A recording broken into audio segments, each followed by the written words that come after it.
Online പ്രാർത്ഥനകളുടെ കാലമാണല്ലോ. ഇപ്പൊ എന്തെങ്കിലും ഉണ്ടെന്നുണ്ടെങ്കിൽ ഓൺലൈനിൽ ആരെങ്കിലും നമുക്ക് വേണ്ടി പ്രാർത്ഥിക്കും ദൈവത്തിനോട് മീഡിയേറ്റർ ആയിട്ട്. അങ്ങനെ ആരോ ഗൾഫിൽ പോയ അവരുടെ റിലേറ്റീവിന് വേണ്ടിയിട്ട് പ്രാർത്ഥിക്കാൻ കൊടുത്തതാണ്. ഇതായിരുന്നു അവസ്ഥ ഉണ്ടായത്.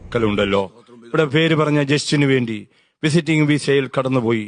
കർത്താവെ, ആ വൈദ്യൻ ഇതുവരെ ഒരു നല്ല ജോലി ആയിട്ടില്ല. കർത്താവെ, മകനെ എന്നായിരിക്കും അങ്ങേര് ഉദ്ദേശിച്ചത്. പക്ഷെ എന്തായാലും മാറിപ്പോയി സാധനം. കോമഡി ആയിട്ടുണ്ട്. പോരെ, നല്ല കണ്ടന്റ്. ഇതേപോലത്തെ കണ്ടന്റും കൊണ്ട് ഇനി ഒരിക്കലും കൂടി ഇനി വരണം കേട്ടാ.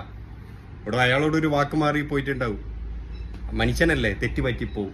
ഇവൻ നാട്ടുകാരെ നെഞ്ഞത്ത് മൊത്തം കയറും ചെയ്യും. പക്ഷെ വാവനെ, തക്കുടു വാവനെ ട്രോൾ ചെയ്താലും എനിക്ക് സങ്കടം വരും ചെയ്യും. വല്ലാത്തൊരു മോയൻ തന്നെ. ബിഗ് ബോസിൽ ഇവൻ പോയിന് കണ്ണൻ ട്രൗസർ ഇട്ടിട്ട് അങ്ങോട്ട് കിടക്കെ ഇങ്ങോട്ട് കിടക്കെ തേങ്ങ ചേരണ്ടേ. എല്ലാണ്ട് ഇവൻ കാടിയെന്തിനും പണി. muy, muy, muy, muy, muy, muy.